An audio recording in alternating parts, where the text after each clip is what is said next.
عزیزان و خۆشەویستان هاتمەوە خدمەتان بۆ پێشکەشکردنی کۆتابەشی بەرنامەی و خەوتوی تەلەڤیزیۆنی پەرتۆ لەم بەشە لە بەرنامە هەور عەبدوڵڵا دارەبی ئەندامی کۆمیتەی کوردستانی حیزبی حکمەتیتمان لەگەڵا قسە واسەکەین سەبارەت بە مانەوەی عمری درێژی جمهوری ئیسلامی و بۆ تاوتوێکردنی ئەم مەوزوعە هۆی چیەکە جمهوری ئیسلامی دوای 46 ساڵ باتەوەجێ بەو هەموو زەخت و زۆرەی کە بۆ کۆمەلگای هێناوە و کۆمەلگای بە حەدی نابودی و بۆحران گەیانووە، بەڵام بۆ حاڵەش ئەوا چێتە ناو 46 ساڵی تەمەنی بۆ تاوتوێکردنی ئەم مەسەلەکە هۆی چی جمهوری ئیسلامی لە قودرەتە ماوەتەوە. هەور عەبدوڵڵا دارەبیمان لەگەڵا. هەور عەبدوڵڵا دارەبی پێشەوەی پرسیارەکانمان ڕاستە بکەم، ئەگە دەنگی من تە زۆر خۆشاتی بۆ مەشە لە بەرنامەی ڕۆی تەلەڤیزیۆنی پەرتۆ. سپاس دەکەم و سپاسی جۆگرانی خۆشەویست دەکەم. زۆر سپاس بۆ تۆش. هەور عەبدوڵڵا دارەبی وەکو کورتی شاران پێکردەوە جمهوری ئیسلامی ئەچێتە خەریکە ڕوا بەرە و 47 ساڵ تەمەنی، بەڵام بەو جۆرەش بە هەموو ئەو بۆهران و گرفتاری و بنبەستانە چ لە کۆمەلگای ئێرانە و چ لە سەرحی دنیادا هەیەتی ڕسوا لەگەڵ هیچ کوێی دنیا سەری ئاشتی و دۆستایەتی و رابطەی اقتصادی و سیاسی و ئەمەی نییە. بە مانای واقعی ئەسەن نازانم ئینسان چۆنیان ناویان بنێسی، بەڵام بۆ حاڵەش وا ڕەفتارەکەن وا تەبلیغاتەکەن کە ئەنگار مەسەلەن 50 ساڵتر لە قودرەتە ئەمێنە و دایمە العمرن. ئەم مەسەلە کە ساختاری جمهوری ئیسلامی ئاوا پیچیدەترە پیچیدەیە لە بازەواکرێکە هۆی ئەوەی ماوەتەوە لە حکوومەتی پادشایی و سەڵتەنەت بەرحاڵ پیچیدەترە یا ساختارەکەی جۆرێکە بەو ڕاحەتیە وەلا نانرێ یا ساقط ناکرێ. لە نەزەری و ئەم پیچیدەیی کە جمهوری ئیسلامی هەیەتی و ئاوا توولانی مدەت لە قودرەتە ماوەتەوە بە هەموو بۆهرانانە و هەموو ئێعتراض و مبارزەکە لە تەرەف خەڵکی کۆمەلگای ئێران و دژ بە جمهوری ئیسلامی بەڕێوەچێ چۆنەکە ئەم پیچیدەیی ناشی لە چییە؟ ئەگەر ئیشارە بکەی بە هێندێ خاڵی زۆر سپاس دەکەم. زۆر سپاس دەکەم. ڕژیمی پاشایەتی ڕژیمی ئێران بوو، یانێ حکوومەتی سەڵتەنەت بوو، بەڵام جمهوری ئیسلامی جمهوری ئێران نییە بەتەنیا، جمهوری مەنتەقەیە، یانێ دوو سیاسەتی جیاوازیان هەیە. سیاسەتی پان ئیسلامیستی جمهوری ئیسلامی یەکێک لە سیاسەتە ئەسلیەکانیەتی کە خۆی هەر لە سەرتاوە وەختێ تەحمیلیان کرد بە خەڵکی ئێران خۆی داناو بۆ کە لە طریقی ئیدەی فکری مەزهەبیەکەی و خوداپەرستیەکەی و یا خوددا سالاریەکەیان کارێ بکات لە سەتحی مەنتەقا بەرتەر بێ، ئەبەر قودرەت بێت و کەسێک بێ کە نەک لە ئێران بەڵکو لە سەتحی مەنتەقەکە بتوانێت دەستباڵای بێ بۆ بتوانێت سەهمی زۆرتر بستێنێت لە برژوازی عەسری حازر لە وڵاتانی زلهێز و ئیمپریالیست. ئەمە ڕژیمی پاشایەتی نەیبوو، بەڵام ئەمەی هەیە. جا ئەم بۆ ئەمە ئەرتەشی مەنتەقەیی دروست کرد لە سووریا، ئەرتەشی دروست کرد، ئەرتەش مەبەستم ئەو حیزبانی دروستکە کە بوو ئیسپادەی کرد لە خودی دەوڵەتی سووریا، خۆی ئەرتەشی جیاوازی لە پەنای ئەوە دانا، حیزبوڵای لوبنانی سازماندا، حەشی شەعبی و چەندین گروهی جۆراجۆری لە عێراق سازماندا، لە فەلەستین ئەنواع و ئەقسام سازماندا مەزۆ هەم مسلحی کردن و بە پوڵ و پارەی جمهوری ئیسلامی تەدارکاتی تەمین کردن، تا دەندان مسلحی کردن لەبار فکری و ئامۆزشیدان کە بەڵێ ئیسلام ئەبێ لانی کەم ئەگەر ناتوانێت لە دنیا لە سەتحی مەنتەقا ئەبێ دەستباڵای بێ، چون ئەمە ڕەسالەتی ئێمە و ڕەسالەتی ئێمەش لە محەممەدۆ دێ و ئێمە جانیشینانی ئەسلی ئەمن. دوای هەمووی ئەمانە دێتۆ سەر ئێران و لە عینی حاڵە ئێرانی ژارکە قسەکە بەلاخەرە ئەی کوژین ئەی بڕین زیینە بە چاڵیەکەین ئەی دەین لە دار هەموو کارەی پێکەن کە کردی. یانە هیچ ڕژیمێک لە تاریخی ئێرانە بە ئەندازەی جمهوری ئیسلامی خەڵکی نەکوشتووە، بە ئەندازەی جمهوری ئیسلامی وەحشیگەری بەرامبەر بە خەڵک، بە منداڵ، بە نەوجەوان، بە جەوان، بە ژن، بە پیر، بە گەنج، ئەمانەی هەموو کردووە. ڕژیمی پاشایەتی نەیتوانێ ئەم شتانە بکە واگەداری تۆ ئەگەر ئەم ڕژیمە بۆچی ئەم سیاسەتی پان ئیسلامیستی هێنا کایەوە بالاخره دەستی پێکردبووەوە کە منتەقەکە داگیرکە حقیقەتەکەی ئەوەیە کە ئەیتوانی ئەمە نەکە فقط ڕێژمهوری یا ڕژیمی ئێران بوایەن و بیانتوانە وەکو ما باقی مسلمانایەتی لە سەتحی خاورمیانە لەگەڵ زلهێزەکانی دنیا لەگەڵ ئەمریکا لەگەڵ دووەری غەرب لەگەڵ هەمویانە سات و سەوداکەن و مەبنا و باری اقتصادی خۆشی بەرمەبنای ئەمە سازماندا ئێمە هەمیشە وتومانە مشکل جمهوری ئیسلامی سیاسیە اقتصادی نییە بۆیە جمهوری ئیسلامی چون خۆی بە پان ئیسلامیست ئەزانی ئەیوە اقتصادی خۆشم بەدیدێنم من بە اقتصادی ئیسلامی و واردی سەحنەی سیاسەتە بم دەرنەتیجە ئەو کە خۆم پێ باشە ئەوە ئەەکەم زۆریان هەڵدار ڕێژمهورەکان ئەگەر لە بیرێ بێ یەکێک لەو ڕێژمهورانە کە بنەخرا هەوڵ و تەقالای زۆریدا کە بە شێوەیەک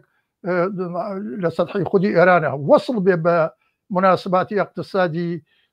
ئەمڕۆی نظامی سەرمایهداری لە سەتحی ئێرانە بنەخرا لە ئێستەخرا کوشتیان و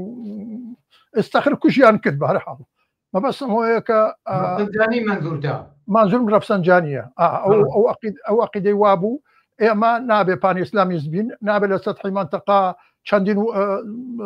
ئەرچەشمان بێت نابێت ئەم کارانە بکەین بە گویان نەکرد ئەوەی کە خەتی فکری جمهوری ئیسلامی بوو هێناوێتی تاوەکو ئیسا جگەلەوە کە ئێرانی بووە شش وڵاتی دیکەشی بەدەستۆ بووە و توانیوێتی نەزمی سەرمایهداری لە سەتحی منتەقا ئاڵۆزکە و بتوانێت بە وەسیلەی ئەمە باج و خەراجی زۆر ئیسلامی خۆی ئیسلام وەکو ئیسلامی سیاسی خۆی حتا تەحمیلکە بەڵام نەیتوانی پان ئیسلامیستەکەی خۆی تەحمیلکانێ ئەمەیان لێ قبوڵ نەکرد ئەمە ئەم فەرقانەیە بە ئیزافەی ئەو نکتەشەوەش بڵێم کە پان ئیسلامیزم بە معنای دروستکردنی ئەرتەش بۆ بەربەرارکانێکردن لەگەڵ وڵاتانی زلهێزا کە بتوانێت سەهمی زۆرتری پێ بدەن بڵێ من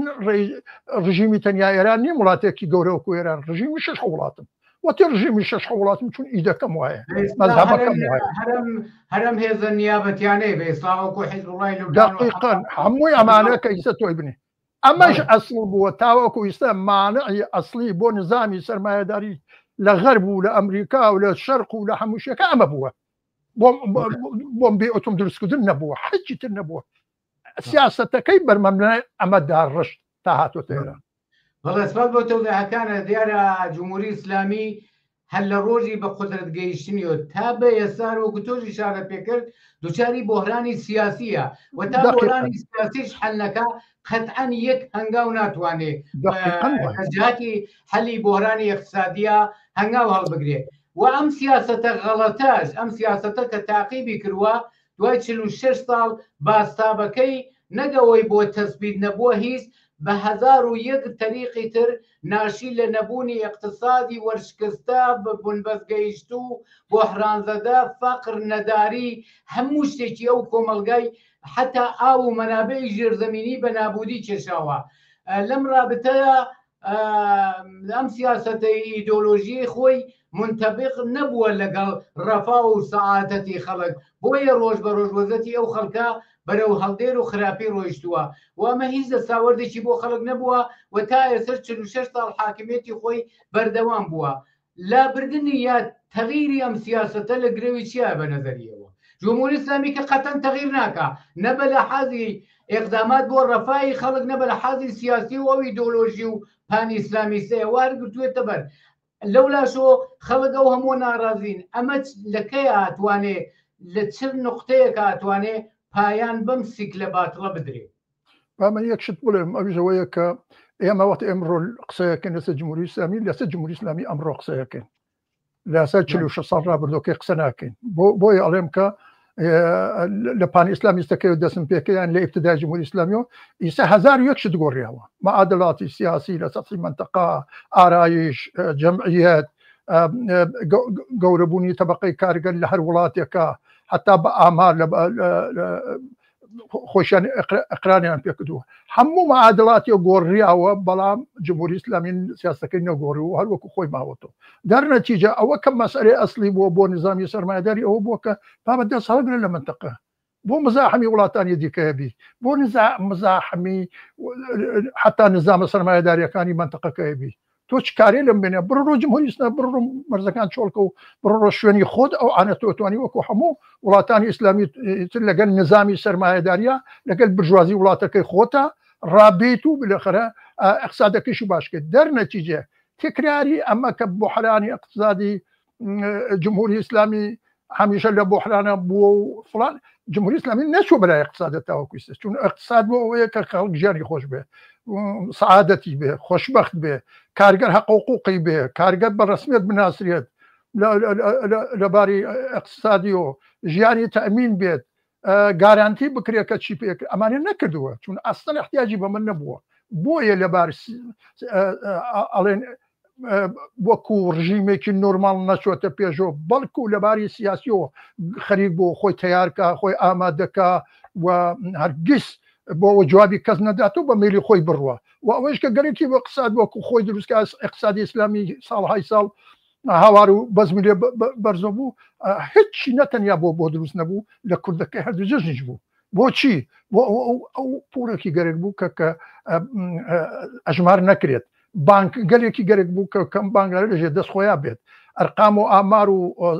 سەروەت و سامانی کوردێران تاتی کنترۆلی خۆی بێ و خۆی بە میری خۆی خەرجیکە و میری خۆی بزانێت بە چی ئەدا و بە چی نادا دەرنەتیجە کنترۆلی بین المللیشی قبول نەکرد ئەوە کە نەزارەتکەن بەسەر اقتصادەکەیان نەزارەتکەن بەسەرەوە کە بلەخرە خەریکی چییە و خەریکی چینیە بێ جوابگو بێ لە بەرابەر نظامی سەرمایه‌داریە لەبارەی اقتصادیشەوە ئەمانەشی قبول نەکرد بۆچی قبولی نەکرد بۆ بەشۆن ئەو سیاسەتە ئەچووکە کە لە ئەوەڵۆ ئیشارەم پێکرد دەرنەتیجە وەختێکە بەشۆن ئەو سیاسەتە ئەچووکە کە ئیشارەم پێکرد تەواوی هەستی و نیستی خۆی لە پێنە ئەوەدەنا بۆ ئەمە بەشێکی زۆر لە نیرۆکە جیابۆلی جیابۆ نە بە معنای ئەوە کە حەز ناکەن جمهوری ئیسلامی بمێنێتەوە بەڵکو موافقی نەبوون کە ئەم سیاسەتە پانی ئیسلامیەتە بەم شێوە بەرباتە گیان خەڵکی منتەقە بەرباتە گیان خەڵکی ئێران لە ئەمریکایی بگرێت لە ئوروپایی بگرێت لە خەڵکی منتەقە بگرێت بلەخەرە باجیان لێ بسێنێت خراجیان لێ بسێنێت دەهام بزگەوت و معبەد و ئەمانیان پێ تەحمیل کا لە سەتحی دنیا بۆ ئەوە کە بیناسن ئەم ڕژیمە کە ناوێت ڕژیمی جمهوری ئیسلامی ڕژیمی جنبشێکی منتەقەییە ئەگەر جیهانی نییە منتەقەییە وەگەر نەیتوانی ئەوش بڕاتە قم و واتیکانەکەی خۆی دروستکە لەوێ وەکو مەسیحەکان واتیکانی خۆیان لە ئیتالیا دروست کردووە و لە هەموو وڵاتێکی دەوڵەمەند ئەمەیان قبول نەکە بەخاتر ئەوە کە بانکیان قبول نەکرد سیاسەتی اقتصادی کەسیان قبول نەکە خۆشیان هیچ سیاسەتی اقتصادیان نەبوو بەڵام سەروەت و سامانە ژێر دەستیان هەبوو هەرکە قسەی کردایبیوتە بۆ ئەم سەروەت و سامانە هیچی بە خەڵک نادەی لانی کەمەگە ئادامی نەکردای خستە ناو زیندان بۆ ئەبەد یا بۆ چەندین ساڵ یعنی بە جوانی ئەی ناردە زیندان بە پیری هاتە دەرەوە ئەمە ئەم شتەیە کە جمهوری ئیسلامی لە تولی 45 ساڵی ڕابردووە ئیدامێ داوە ئەم گرایشە و یا ئەم بەشە لە جمهوری ئیسلامی کە ئەمە سیاسەتی بۆ تا بە ئیمڕۆ هێناوێتی و وتویانە لەباری سیاسی و مشکلەکەی مشکلی ژیانی خەڵک مشکلی وەسڵبوونی خۆی بە جامعی بین المللی و سیاسی بووە ئەمە لێرەوە دێت خۆ لە شوێنێکی درۆ نهاتووە دەرنەتیجە ئەمە معنای ئەسلی بووە گە تەرجمەی کەیتەوە بە کوردی ئەکاتەوە کە تۆ نیرویەکی زەبەلاح لە ئێران لە عێراق لە سووریا لە فەلەستین لە یەمەن لە کوێ ئامادە کردو بۆ شەڕکردن و باشگرتن و بۆ کوشتن و بۆ بڕین بۆیە شەڕ و کوشتار ئەساسی ترین حربەی جمهوری ئیسلامی بووە و ئەساسی ترین کاریش کردوێت سیاسەتی بووە بۆ ئەم پەرژینە گەورە نظامیە کە بتوانێت بەمە خۆی ڕابگرێت بۆ تەوداحەکانت هەروەکو تۆری شارە پێکرد و خەڵکی و کۆمەڵگاش گۆر باشەزانن جمهوری ئیسلامی هەرچی سەروەت و سامان و ئەمکاناتی ئەو کۆمەڵگای ئێران بوو سەرفی دروستکردنی دەیان و سەدان گروهی ترۆریستی ئەوەی شتەی کە ناوی مەحوەری مقاومەتە خەرجی ئەوانی کرد و کردی بە گەروی ئەوانە بە لە حازی سیاسیەوە کە بەسلا چون ئیدۆلۆژی بەرخوردی کرد لەوەیە کە هیچ موفق نەبوو بوو بە دووکەڵ و ڕۆی بە حەوالا ئەلان هێرشەکە کراوەتە سەرخۆشی بەپێی ئەم سیاسەتە غەڵەتەی بە لە حازی سیاسیەوە چون ناسەقامگیر و نادروست بوو لەگەڵ کۆمەلگای جیهانی هیچ هاوکاری و هەماهنگێکی نەبوو دەرنەتیجە تەوەجۆی بەوە نەکرد یەک هەنگاو بە لە حازی اقتصادیش و بە نەفی کۆمەلگای ئێران هەنگاو هەڵبگرێ چونەگە تۆ لەگەڵ دنیایەکی منزەویە لەگەڵ کەس ارتباطت نەبێ مانای ئەوەیە دادوستەدیشت نییە زۆر ڕوونەکە اقتصادەکەت ئاوای بەسەر دێ کە ئەلان هەدا لە بەدترین حاڵەتەکەی دوای 46 ساڵ جمهوری ئیسلامی ئەلانە بینین خەڵکی ئێران تونین بۆ لیترێ ئاو بەڵام ملیاردها دۆلار و ملیاردها دەبەی ئاوی بۆ ئەربعینی ئێرە بەغدا و عێراق و نازانم جریانەی ترۆریست و حەشتی شعبی و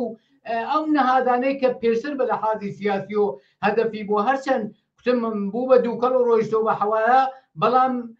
کوتم خەڵکی ئێران ئەڵان دووشاری ئەوەن کە نە ئاویانەدا نە بەرقیانەدا دەیان و سەدان ماڵ بەهۆی نەبوونەوەی قەتی بەرق و یەخچاڵ و فرێزێرەکانیان سوتاون کە نانی شەویان نییە بیخۆن ئەم وەزیەتە پێت وابێ باتەوە جێمە وەزیەتە لە گرێوی چیە لە ئەوەی کە جمهوری ئیسلامی لە ئاریکەی قودرەت ساقط بکرێ ئەگەر دەلایلەکانی بۆ ساقطبوونی جمهوری ئیسلامی ئەم حکوومەتەی کە هەر ئەو سیاست و بۆهرانانەی ڕۆژی ئەوەڵی تا باڵعانە بابڕێەوە لە گرێوی چیە دەکە ئیدی ئەم سەرەتانە لە ئاریکەی قودرەت شێشێتە خوار و لە بینی بەرن سێدا قەت زیاتر وەختمان نەماوە هاوڕێ بفەرموو ئەمریکا ئیسا لەسەر جمهوری ئیسلامی باسیەکردن و خۆش تۆزیحەدا ئەساسەکەی ئەوەیە کە جمهوری ئیسلامی ئیسا سیاسەتی پان ئیسلامیزەکەی شکستی خواردووە لە تەقی منتەقە ئەمەی لە دەست داوە یعنی گورزی ئەسڵی کە تا ئیسا خۆی ڕاگردووە و باجی و خراجی سندووە نەتەنیا خەڵکی کوشتووە باجی و خراجی سندووە لە خەڵک لە بین لە وڵاتانی دیکەشی سندووە و هەر ئیدامەیشیەدا و ئیسەیش هەر ئەم قسەیەکە و پاشەکشێ ناکە حقیقەتەن لە ئەوجی زەعف و زەبوونیایە مادەم ئەم ڕژیمە خۆی بە ڕژیمێک بە تەنیا بۆ ئێران دانە ناوە و بۆ تەباعزەوە لە سەطحی منتەقەیشە شکست خواوە و بۆ تەباعزەوە کە ئایسە لە سەطحی خودی ئێرانی شاف خەڵک لە کوشتن و بڕین و سیاسەتی داخلیە کە ئەماری کردو بەسەر خەڵکە عبوریان کردو خەڵکیش بۆیە خەڵک بۆ قەنەعەتە گەیشتووە خەڵکی ئێران تەبەقەی کارگەر بۆ کەچونکە ئەم ڕژیمە بێ بڕوە چون ئەم ڕژیمە ڕژیمێک ئیسلاح شدن نییە تاریخی 47 ساڵی شایدا کە ناتوانێت ئیسلاحکە ناتوانێت اقتصادی بێ ناتوانێت ژیان بۆ خەڵتەمینکە جواب ناداتۆ ئیسا کولی دنیا جوابی اقتصادیان نییە کولی دنیا الان لەبارەی ئیسلاحات و ئیسلاحاتێکیان نییە و جوابی خەڵک نادنەوە بە تاریخی ولا ومهمتر لە هەمویان جمهوری ئیسلامی هیچ جواب ببوورە دێمە ناوقسەکانی یەک دەقە زیاتر وەختمان نەماوە فەرموو جمهوری ئیسلامی هیچ جوابێکی اقتصادی بۆ ژیانی خەڵک لە ئێرانە نییە و نابێ ئەمە معناکەی کاتە چی خەڵک ئەبێ بیرڕوخن ناچارە ئەبێ لای بە چون دانانی ئەمە و انتظار بۆ لەمە کە چاکتر بێ و فشاری بۆ هاتووە فڵان ئەمە ناکە خۆیشی بۆ قەنەعەتە گەیشتووە کە ئەم پرۆسەی ڕۆشتنیەسی بۆ یەکگەریکێتی تا جێکە پێکرێت تا جێگە توانایی هەست بەلەخەرە پەلە قاژەکە و بەلەخەرە بە ناوێکەوە کە مەقاومەتی کردووە خۆی بنێتە چاڵ وەگەرنە خەڵک سوود و فایدەی بەقای جمهوری ئیسلامی بەقەی سەرەدەرزیەک هیچ کەس بەخەی خەڵکیش بالاخره لێرا سەدەمەی نەدی و هیچ کەس بەخەی خەڵکەکەش نازانێت خەڵک مەزور بە تەریقی ولا تەبەقەی کارگەرە بۆیە تەبەقەی کە ئەگەر ڕۆشنترین قسەی ئەوە سەم ڕژیمی جمهوری ئیسلامی بێ بڕوە کێ ڕژیمی جمهوری ئیسلامی لە ئەریکەی قودرت لابە تەبەقەی کارگەر و خەڵکی ئازادی خوازە لە ئێرانە نە هیچ هێزێکی تر چون بە هەوایی زەربە خوا سەرانی لێ کوژێ وەێ بە مانای واقعی کەریمە ئەوە کە ئاخرین سەنگەرەکان یەگرێت بەلەخەر لە ئەریکەی قودرت دەکێش ئەمە ئەو ئەماکە زۆر سپاس زۆر ڕۆشنە دیارە ئەوەی کە ئەمریکا و ئیسرائیل جێکەنیا ئەوروپا ومانە کە دیارە هیچ نانێک نایەنە تەر سفرەی خەڵک ئەوان فەقەت دەیانەوێت جمهوری ئیسلامی وەک ئەوان فکر کاتۆ دەست لەم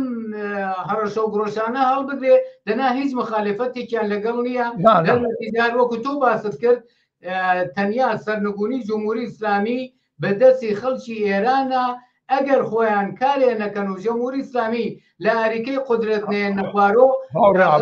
غەرب و ئەمانەیانەوێت دانی بچێشن و بێ ئازاریکەن بە ئیسلا ئەویش دەست ئەوانگەریان لە مەرز کشێتەوە بێت و مەرزەکە وڵاتەکەی خۆی لەوێ دانیشێت تەواوی ئەو شتانەیە کە نظامی سرمایه‌داری لە ڕابەتەیەکە لەگەڵ دەوڵەتەکان ترێ دایناوە لەگەڵ ئەمیش ئەوە دانێ ئەوە قبول نەکار کەسمان لایدا بوورە بە پەلە قسەکانمان کردن وەختەکەمان زۆر کەمەیابێتی مهمە زۆر سپاس بۆ بەشداریت و بۆ تەوزاکانە لەم بەشە لە بەرنامەی ڕۆی تەلەڤیزیۆنی پەرتۆدا سپاس بۆ تۆ بینەرانی خۆشەویستی تەلەڤیزیۆنی پەرتۆ بینەرانی عزیز و خۆشەویست بەم جۆراتینە کۆتایی بەرنامەی حوتۆی تەلەڤیزیۆنی پەرتۆ لە هەر سوێهان ساق و سڵامەتیتان ئارەزومانە و شاد و سەرکەوتوو بن.